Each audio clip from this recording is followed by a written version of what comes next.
Oh, Canada, please take the Rays out of Tampa. They can't get any fans in their seats because they're terrible fans. Good afternoon and welcome to the podcast. I'm Nick Drago.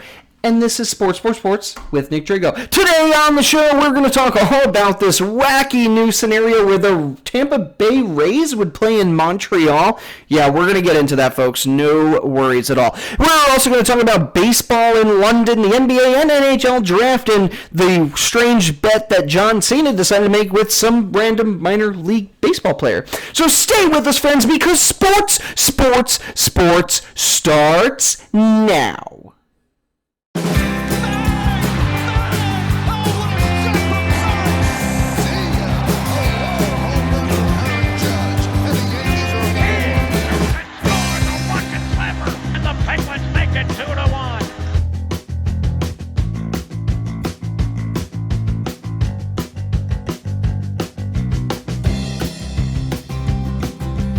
And welcome one and all to the Sports Podcast with me, your host, Nick Drago. For those of you that are new to the program, welcome. We always love new friends stopping in, coming around, watching the sports news and whatnot. Our goal here is to give you all the news and fun information from last week while giving you some insight into the week ahead. So for those of you out there who love sports, this is the place you're going to want to be. Let's see, what did I do this week? Oh, wait, sorry, before we get into that. If you like what you hear, find us on Soundcloud, Twitter, YouTube, and the Facebook. Type in that search bar, Sports with Nick Drago. You'll see that big blue background with the star and the word sports going across this. That's us. So again, type in Sports with Nick Drago. You could also email me directly at sports3mailpobpoop. Sorry. Sports3xpodcast at gmail.com. Again, sports3xpodcast at gmail.com. I had a pretty long weekend. It was fun. Got to spend some time with my in-laws up in Albany, New York. We went to a wedding. We went to a graduation. We did have to attend a wake as well. But then we got to visit some family. It was just a fun time all around. So, well, maybe not the wake part. I'm sorry. That was terrible. Okay, can we talk about baseball? I'm sorry. Let's talk about baseball. All right, so a lot of exciting games this weekend, especially from this team right here. Why don't we just talk? Let's just jump right into this weekend's games. Tampa Bay Rays. Now, they had a pretty miserable weekend against the Yankees. Miserable week against the Yankees, getting swept by New York, but they managed to come back a little bit, getting 2 games over the Oakland Athletics. And we're going to talk about the Rays in a little bit. So if you have Rays questions, please hold them. The Diamondbacks, they lost 2 games to the Giants this weekend. They did win in 10 today. Alex Dickinson for the Giants, man, that guy, he has been playing unbelievably. 6 RBIs in Saturday's game. He helped him with a 2-run double today. Pretty good stuff going on in San Francisco. Of course, the Diamondbacks, they are continuing to roll, hoping to get a better record so they could take down the Dodgers. Did I say Dickinson? I meant Dickerson. Now, while we're on the subject of Los Angeles, they swept the Rockies this weekend, but it's the way in which they did it. 3 walk-off wins, all 3 walk-off hits by rookies. What an unbelievable weekend for Los Angeles. They continue to roll right now. They've won, that's 4, 5, 6 straight games. 3 against the Giants and 3 against the Rockies here. Let's see if they continue to roll into the week. Mariners, meanwhile, they looked pretty darn good this weekend. Of course, you're playing the Orioles, who are 22-56. Oh, God. But either way, they got 3 wins. They did lose yesterday to the Orioles 8-4, but 3 wins, crushing them 13-3 today. The M's. Has anyone ever called them that? The Mariners, killing it right now. Meanwhile, a little bit of interleague play going on as the Angels took on the Cardinals. Now, St. Louis, well, they got to beat up on poor little LA this weekend, at least in the first 3 games. The final game is actually still occurring as we speak, but the Angels are ahead by 1, so who knows?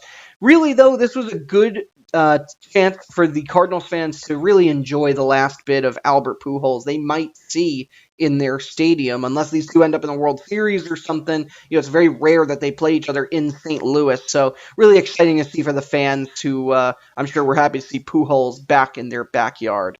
And this is just sad. 2 weeks ago, the Phillies were in first place. Okay, Philadelphia was looking like they could make it to the postseason and actually make some noise. But then they've lost. They lost a couple games, right? They were swept by the Marlins this weekend. Absolutely swept.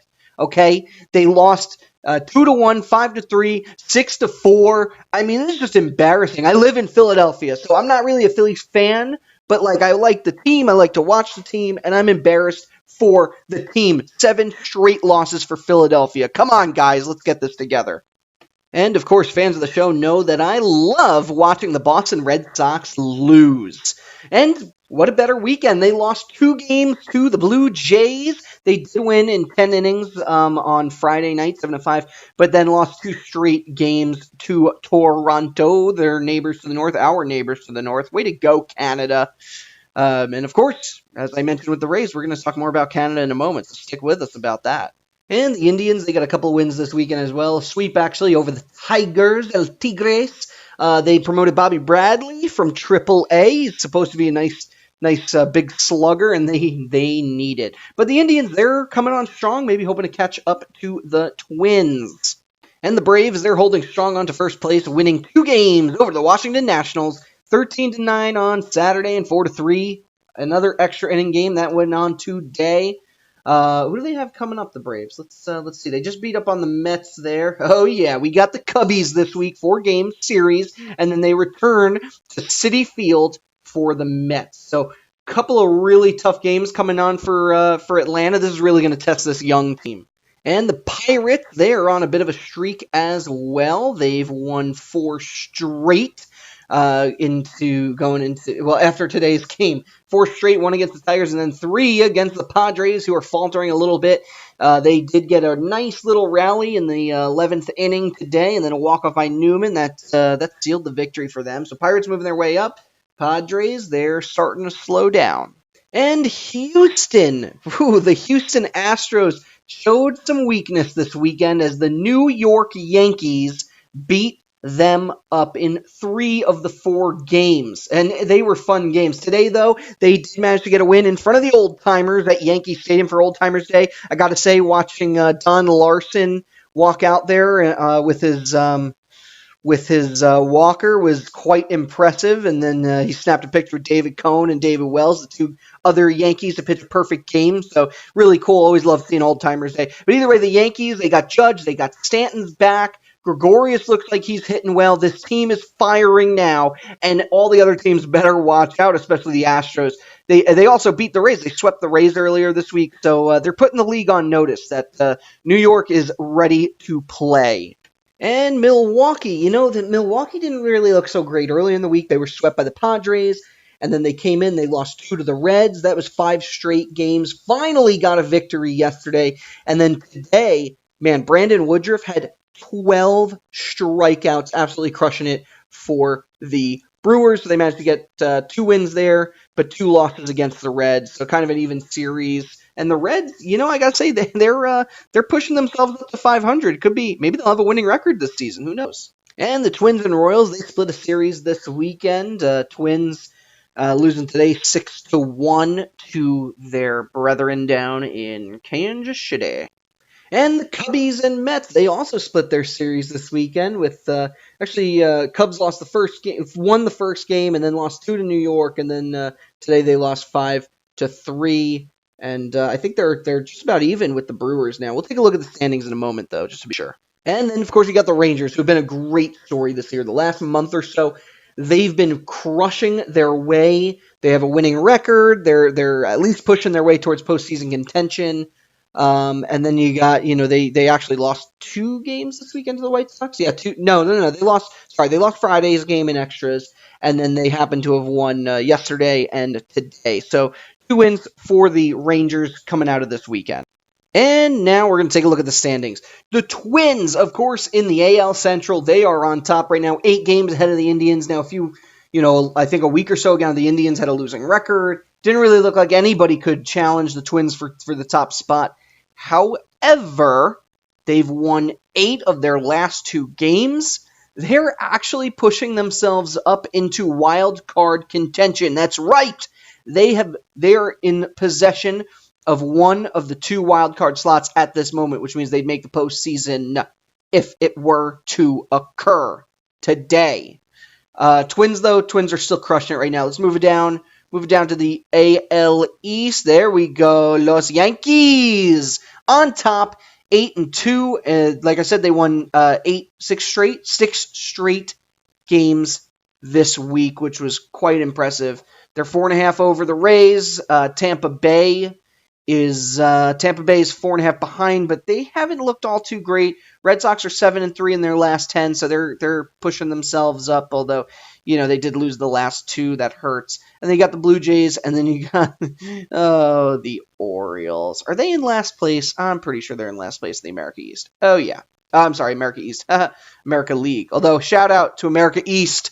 Basketball and all the other great sports. Went to the University of Hartford, loved it. Great conference.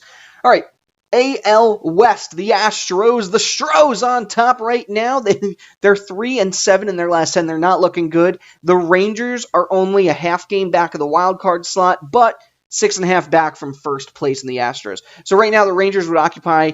Would they be in spot number 2? No, that would be the Rays. The Rays are in spot number 2, but their Astros are half game back, which is good for them. Good for them. And you have the Rangers. The Athletics, they're pushing themselves as well. 6-4 in their last 10. They're only game and a half behind the Rangers, so 2 games behind the wild card. They're pushing themselves for contention as well. Now, let's make our way up here. We're going to take a look at the National League. So, in the NL Central, it's the Cubbies on top, although the Central has been quite the log jam this year. Cubs are number 1, Brewers and Cardinals. Now, those are your 2 wild card teams, and really only 1 game separates the 2 of them, which is quite exciting. Brewers, like I said earlier, they've lost 3 of their last 7, so oof. Cardinals could be pushing it. And the Reds and Pirates really aren't that far off either. This division could go to anybody right now, but I got to give the Reds credit because they're keeping themselves alive in this thing. And over the NL West, where the Phillies are now just 1 game over 500, very disappointing for them. They've lost 9 of their last 10 games, 7 straight. They need a turnaround. They really need a turnaround. The Mets and the Nationals, meanwhile, they're about half a game separates them. Honestly, they're going to need to win a lot of games if they want to catch up to the Braves, because the Braves are rolling right now. They look amazing compared to the rest of the NL East. So it's going to be tough for anybody to catch up to them. In the West, the Dodgers, of course, are on top, 13 games ahead of the Rockies, 15.5 games ahead of the Diamondbacks, and also 15.5 ahead of the Padres. So those teams are going to be looking for a wild card slot. Rockies are half game back. Diamondbacks and Padres, they're 3 games back apiece. So yeah, some very interesting stuff coming out of the NL at the moment. And if you look on your screen right now, you're going to get to see the finalists for the All-Star Game. So MLB changed it up a little bit this year. Now, you saw me place my ballots the other week, so all of those got voted into a bunch of these players, right? All of these players now, it's going to be voted on who of them will be starting for the All-Star Game. I believe they've all made it. They'll all get to wear their colors and whatnot and be a part of that team. I think. I might have to double check on that. However, they will all be... we'll get to decide who of these players will make it to the All-Star Game. So a couple of my choices made it in there, like James McCann. I definitely went for El Gary, the Kraken, Gary Sanchez, Luke Voigt. I definitely voted for Luke Voigt. DJ LeMahieu, who has been crushing it for the Yankees. Of course, Jose Altuve. that guy is just crazy good. He is crazy. Third baseman, Alex Bregman. Nice choice there. Hunter Dozier. Yep. Gio Urshela was a bit of a surprise for me, but he's done a lot for the Yankees this season. And if anybody deserves it, it's this guy that nobody thought was going to be a great player, and suddenly he's turned himself into the starting third baseman for the New York Yankees, especially with Andujar on medical leave. He's on the injured list for the season. Gleyber Torres, no surprise there. Carlos Correa, of course.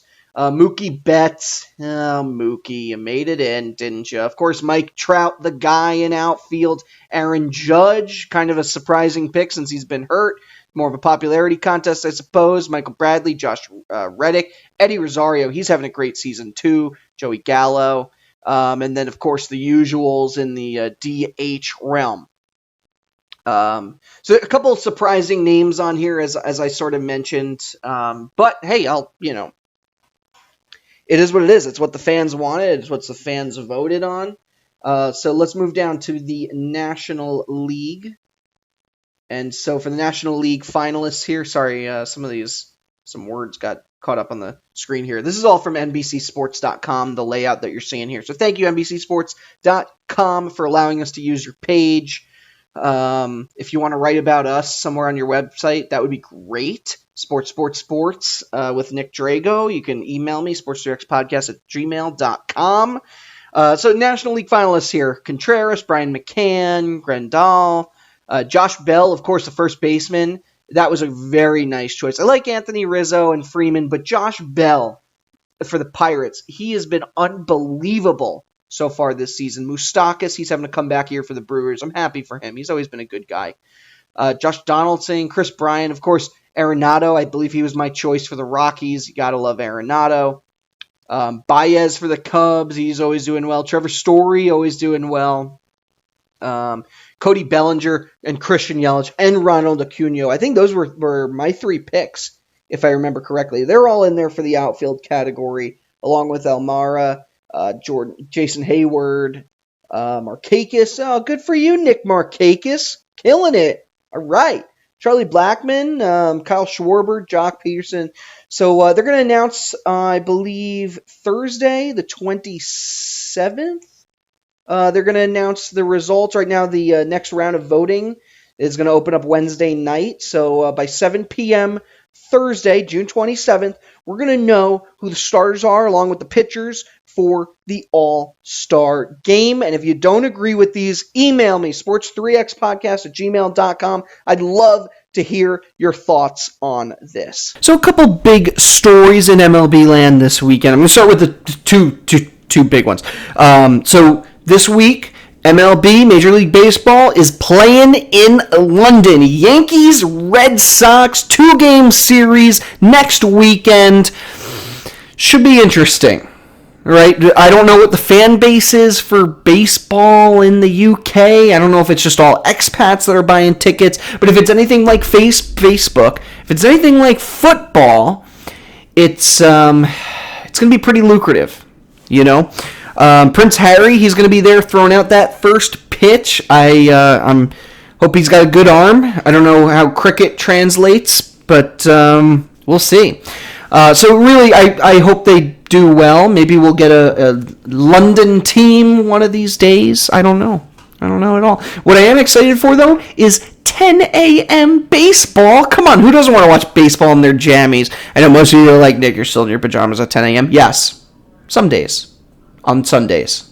Some days on Sundays. Yes. So yeah, I think it should be fun. I'm glad they chose Yankees Red Sox the first time they're doing this. I don't know how like the Royals or I don't know the Marlins, if they'd have a big fan base over there. So they picked a good rivalry, you know, like the best in baseball. Okay, so the other big story, I promised I would talk about this. Tampa Bay, right? The Rays for years have struggled to put fans in the seats. Doesn't matter if they made the World Series, won the division, had a winning record, crushed the best teams in baseball. People do not like going to Rays games. The assumption here was that at one, this is a baseball hotbed. Guys like Wade Boggs grew up in the area. A lot of great young players come from this region. So, okay, that makes sense. Maybe a team here would help cultivate baseball in the area. And two, you get a lot of folks who retire and end up moving down to the Gulf, like Sarasota and all those other towns along the way. So it made sense to put a team in Tampa Bay. But really, and this isn't just for the Rays, it's any Tampa team. The Lightning, maybe the Bucks do well, but any football team does well. But the Lightning have the same issue, is that it doesn't matter how good they are, they can't seem to fill seats. So the Rays are finally saying enough is enough. You know, Tropicana Field's basically falling apart. The city doesn't seem to want to give them a new stadium, so they've basically threatened to... They've threatened to move to Montreal in the past, but now they've been given the okay by Major League Baseball to to research the possibility of playing half of their season in Tampa and half in Montreal, Canada. Quebec. It's in the Quebec province of Canada. Merci. That's the only French word that I can think of off the top of my head. Baguette. That's another one. So, yeah.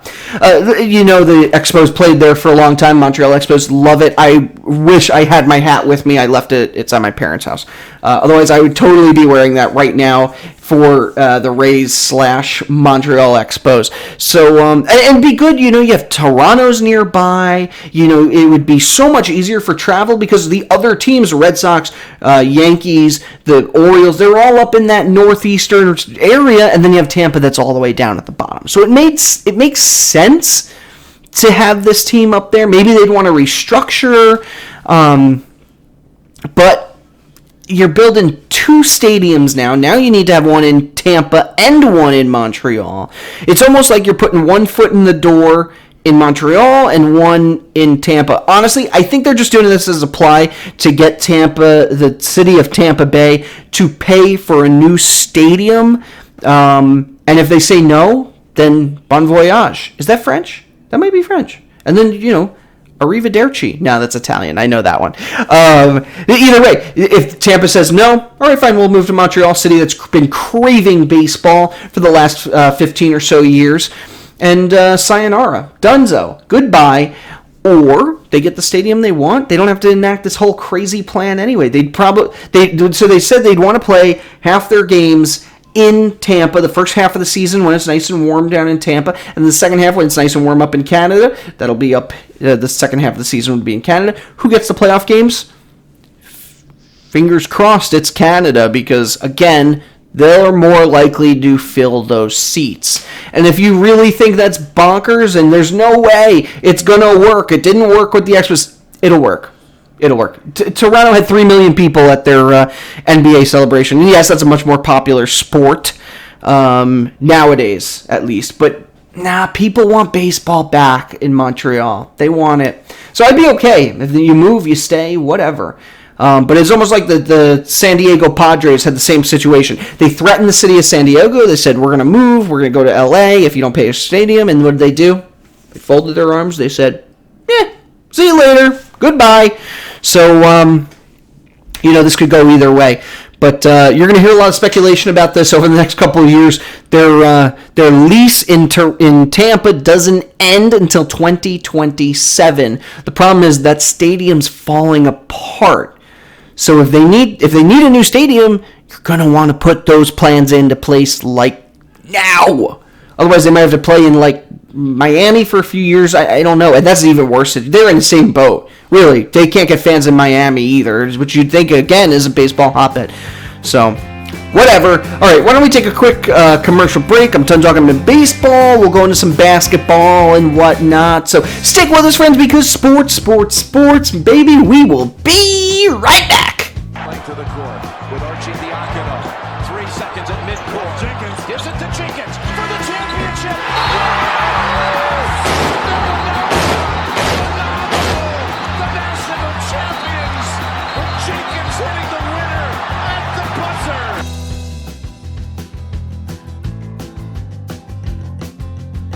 Hello, friends.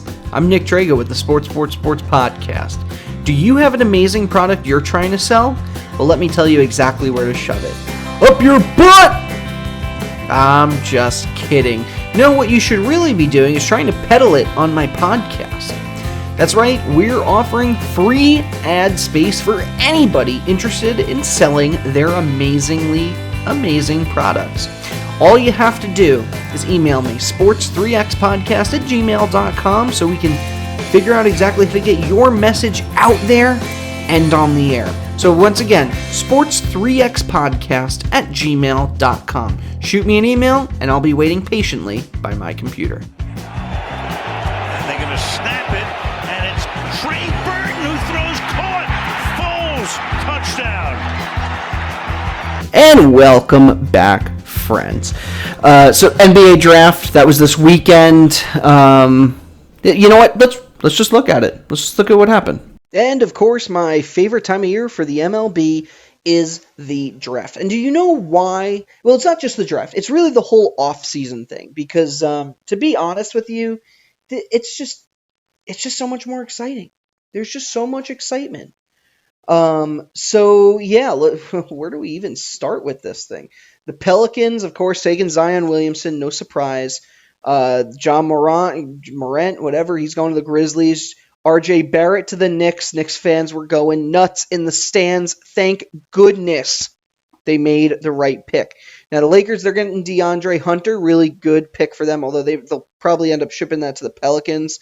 Trust me, we're gonna talk all about that in a moment. So don't hesitate. Don't worry.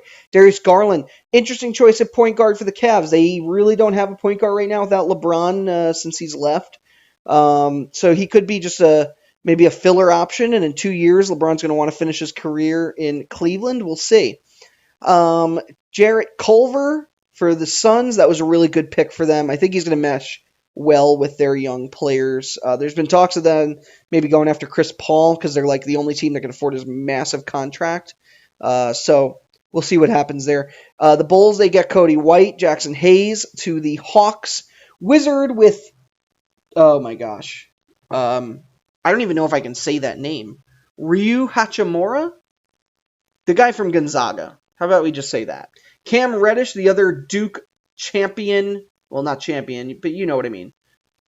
He went to the Hawks. Timberwolves with Cameron Johnson, PJ Washington, the Hornets. And then, we get to a whole bunch of guys that, unless you really follow basketball, you're going to not be super into. But, the top couple picks kind of went the way we all expected with Williamson, Morant, and R.J. Barrett going to the Knicks. So really exciting stuff. I can't wait for Summer League. I'd love to see what some of these guys can end up doing. And, of course, the NHL draft was this weekend. The Devils made out like bandits. First off, they had the number 1 overall pick, Jack Hughes. At center, he's going to be he's going to be a fantastic addition to the New Jersey Devils. And I'm a little scared of what that team can put together going into next season. The Rangers at number 2 got, oh boy, Kapupu. Either way, really great player. I think he's going to do a lot as well. Right winger. They need somebody. They need anything, really. The Rangers need a little bit of everything except for goalie. Kirby Datch for the from Saskatoon going to the Chicago Blackhawks, and then Bowen Byram to the Avalanche, and the number 5 pick was Alex Turcotte. And a couple other picks here too for those of you watching on our YouTube channel. They're all kind of on the screen, those first round selections. The real big story though was the team. The Devils, I said they made out like bandits. It wasn't just Jack Hughes they got. No. They got PK Subban. They made a trade with the Predators. And so PK Subban, yeah, he's on the decline, but man, he's the type of leader that a young core like New Jersey needs. And they're going to get a superstar kind of guy on their roster. Like I said, Devils might be a little scary this year. And once again, their division looks even tougher. I say it every year. The Metro is the toughest division in the NHL. There's 4 divisions. Yes, they're all pretty darn good.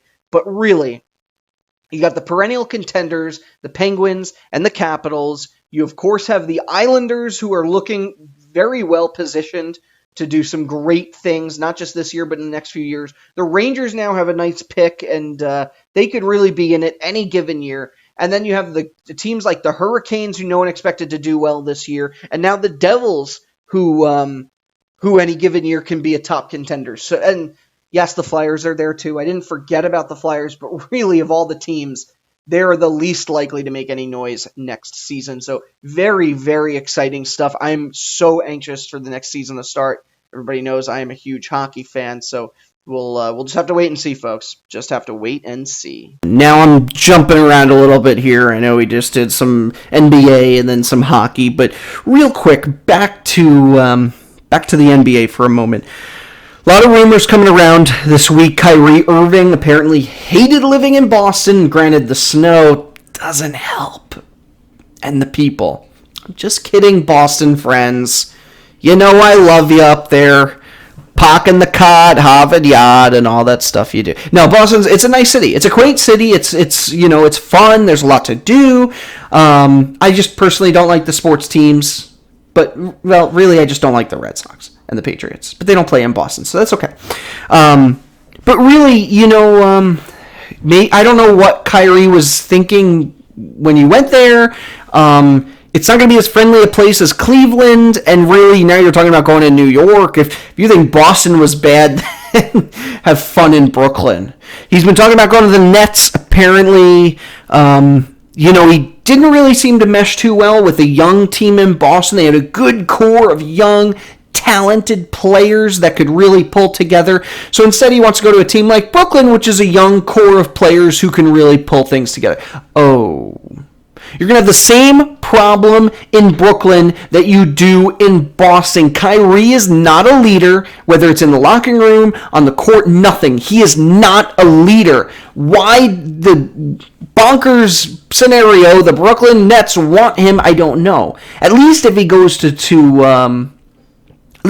Kansas City, it'll be a bit of a different Kansas City. Now, at least if him and Kevin Durant pair together, it'd be a pretty different story, but that doesn't really seem to be the case. No, instead, we're kind of just stuck with we're stuck with him playing by himself, because I think Durant's going to stay.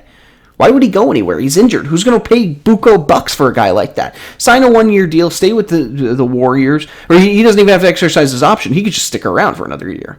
Whatever, sit on the bench, collect your paycheck, and then go play somewhere else.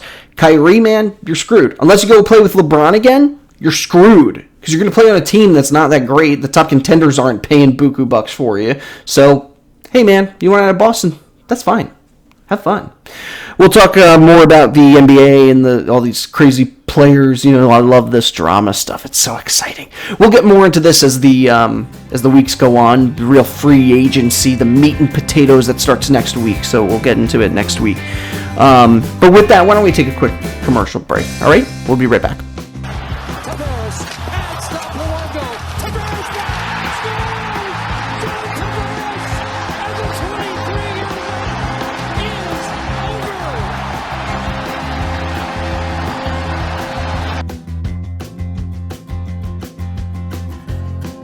Hello friends, has this ever happened to you? You're walking down the street, you're super hungry, and you go to reach for a licorice stick and you don't have one. Well, now that's no longer a problem with the licorice machine. That's right, this nifty 40-pound backpack straps straight to your back with a tube that connects directly to your mouth. Anytime you're hungry, just suck that delicious licorice right out of the tube, you suck it right up in your mouth, and you enjoy the spoils of that.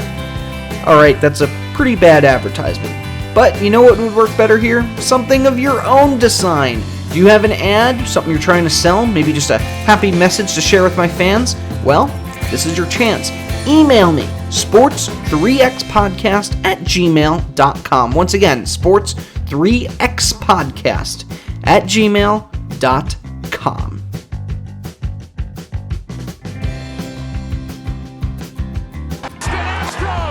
Are world champions for the first time in franchise history. And welcome back. Before we end the show, a couple more of other things I wanted to talk about here. Of course, my phone gets locked. That just shows I'm about to talk about stuff. UConn basketball could be returning to the Big East next year. One of my favorite teams returning to one of my favorite conferences. So I'd love to see this happen because they've been there since the 70s, since the beginning of the Big East, and then in 2013 they left for the ACC. Yeah, they won a national title while they were out there, but honestly, they've had a hard time competing with some of those teams. And I think the Big East is a better move for them. It's going to make the conference stronger because, again, they lost all those, they lost half their teams a couple of years ago, and that whole realignment thing really didn't go well for the Big East. So to bring UConn back in the fold, I love it. I just love it. They never should have left to begin with. All right, athlete of the week. Now, depending on who you talk about, some people will say wrestlers are athletes. Some people say they're not. Listen, what those guys do out there every single day is unbelievable to their bodies. I'll call that some kind of athletic activity. If you don't want to call it a sport, fine, just because it's scripted, whatever. But man, you got to appreciate what those guys can do. John Cena, this doesn't really have anything to do with what he's done on the in the ring, but no, this has a lot to do with him as a person.